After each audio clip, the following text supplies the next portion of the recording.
Hello everyone, my name is Apple Guy, and on November 3rd of 2019, I spent the day in Universal Studios Hollywood with my family. Now, you may be looking at your calendar, then back at the video, then back at your calendar, and then back at the video, and wondering what the heck took so long. And in reality, I never actually planned to release my trip recap of a Universal Studios vacation, simply because I didn't feel as though I had enough to say about it or that it was properly fit for the channel. But having sat on it for over half a year and having seen exponentially more Universal films and really taken the time to think about the experience, I can confidently say that this amusement park and the trip in its entirety blew all my expectations out of the water and definitely deserves a spotlight on the channel. I'm happy to finally present to you my experience at Universal Studios Hollywood.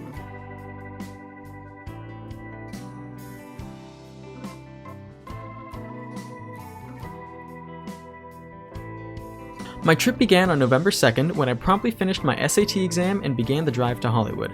I was extremely tired from having to take the test, so I spent most of the ride drifting in and out of consciousness, but in my moments of clarity I took some absolutely amazing videos. My notes, which I wrote in the moment, say that I need to make a joke here about the lack of Dick's Sporting Goods. So now that that pipe dream has been checked off, I can continue on with actual relevant information. The purpose of the Universal Studios trip was to see their Wizarding World of Harry Potter to fulfill a Christmas present for my little sister from the year prior. This meant the entire weekend was dedicated to looking at things that I pretty much had no interest in.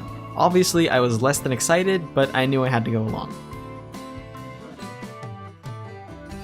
We arrived in Los Angeles around 6 p.m. and the traffic was just like the simulations. There were so many cars and so many lights that I felt discombobulated even as a passenger. We were staying at the Hilton that was right across from the park, so the location was great. After we dropped our bags at the hotel, we went across the way to find some dinner. Universal Studios Hollywood has this area filled with restaurants and shops called City Walk, and it seemed to be as bright and flashy as downtown Hollywood. There were a ton of options to choose from, and after a lot of deliberation, my family and I ended up at Karl Strauss Brewing Company, which had something that appealed to each of us. A few dishes worth mentioning are the boneless wings and my entree, which was some sort of bacon and macaroni and cheese meal. The chicken wings are more like tenders than traditional wings, but they were crispy and the ranch dressing was good, so I'd rank them pretty high on my chopped chicken wings list if they were in fact wings. The macaroni and cheese was absolutely great. It had excellent taste and varied texture thanks to the meat inside of it, and I really enjoyed it to the point of trying to copy it for my own home cooking. Not too much of an effect. Overall, I really enjoyed the eating experience and the waiter was really kind, so I would highly recommend Karl Strauss Brewing Company for any potential City Walk customers. At this point, we returned to the Hilton to sleep so that we could wake up energized for our day in the studio. Our room had one queen-size bed and one Spawn of Satan bed. Sorry, I meant pull-out couch. Needless to say, the bed was about as comfortable as hugging a skeleton, so the sleep wasn't too restful. I could complain about how the hotel should provide more adequate sleeping areas, but it was entirely our fault for not opting for a double bedroom. Oh well, lesson learned. The rest of the room was good. There was a ton of space in the bathroom for several mirrors and a separate door just for the toilet, which was great for the morning rush to get ready. I'd say the hotel room wasn't better than, say, the Hard Rock Hotel for my TwitchCon video, but it was still fine enough for our short time we spent there. We began our day in the hotel's restaurant for some breakfast. All I can remember from this meal was that my mom got the buffet, and she thought it was a good deal, but she made sure to stay away from the sushi, which for some reason was out in the morning, and I can agree that that was a pretty good choice. My meal was steak and eggs, and they were fine enough. I feel like I remember the steak being overdone, but I can't definitively say one way or the other. For a hotel breakfast though, it was alright. We've reached the point in the video where things are going to get interesting, because at this point in our day, we were taking our first steps into Universal Studios. And my first impressions were mixed. The park seemed just like that, an amusement park. It didn't radiate that special feeling that an area such as Disneyland does. Call it what you will, bias, ignorance, stupidity, whatever, but upon my first entry, Universal Studios wasn't doing it for me. The Wizarding World was a bit more aesthetically pleasing, and, in my eyes, had more work and care put into it, but I still didn't feel it was Disneyland quality. This might have been the cause for my disdain for the park, as, until one turning point, I constantly compared the place to Disneyland. But more on that later. The Wizarding World did have some cool interactive points with these wizard wands that you could buy to make things like smoke come from a chimney or instruments play by themselves. They were neat at first, but you can only see sports equipment fly on its own so many times before the effect wears off. At least for me. Anyway, my time spent in the Wizarding World was equivalent to a day at the museum. Filled completely with exhibitions and things to see, but not much to do.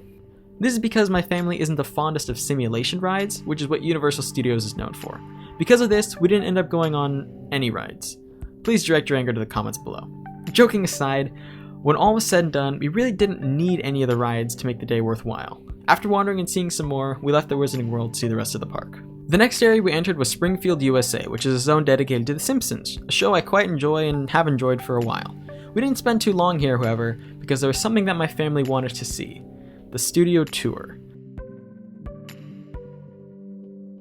Now, when I tell you all that the studio tour was what single-handedly made me want to watch more classic movies, such as Psycho, Dracula with Bela Lugosi, and more, you gotta believe me.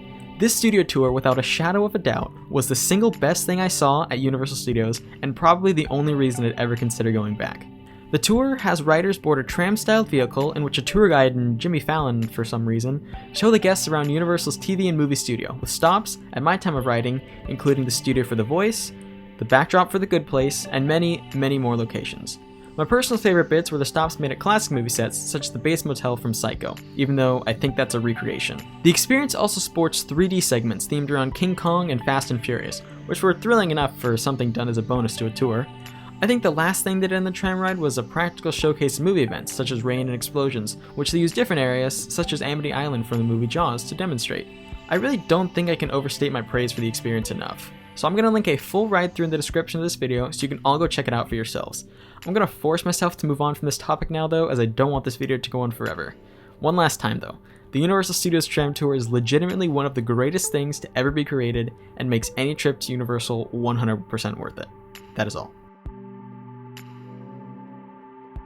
After having my life thoroughly changed, my party and I returned to the Simpsons area for some food, particularly tacos from Bumblebee Man's taco truck. There were 3 varieties of tacos available: chicken, carne asada, and Korean beef, and my family got all of them. I remember liking them all, but I feel like we enjoyed the carne asada the most. The food was quick and tasty, so there's no complaints from me here.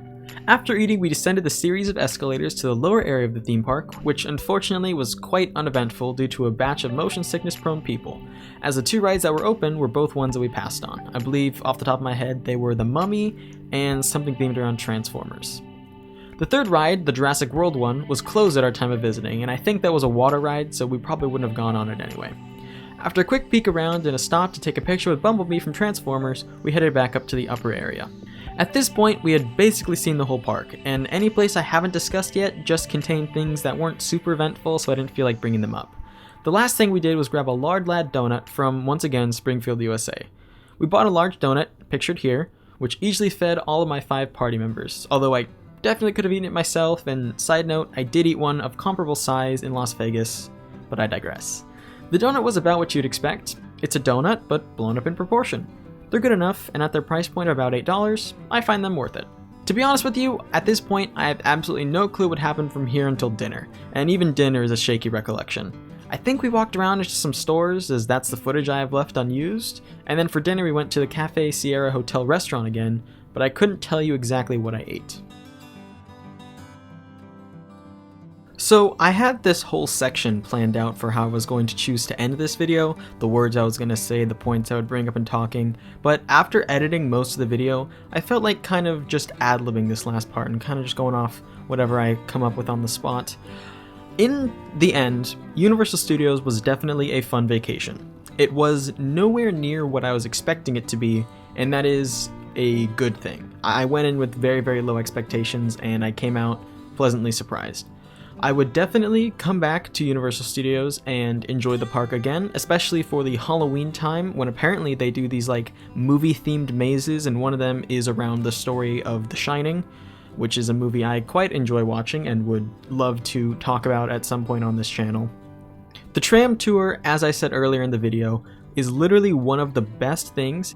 If you are at all interested in film production or movie making in any way, or you have any sort of admiration for how directors or the set designers or how anyone does their thing, you should definitely check out at least the video I've linked in the description, if not visit either Universal Studios in Hollywood or Universal Studios in Orlando. I think they have a couple of other locations around the world as well, but I don't know that off the top of my head.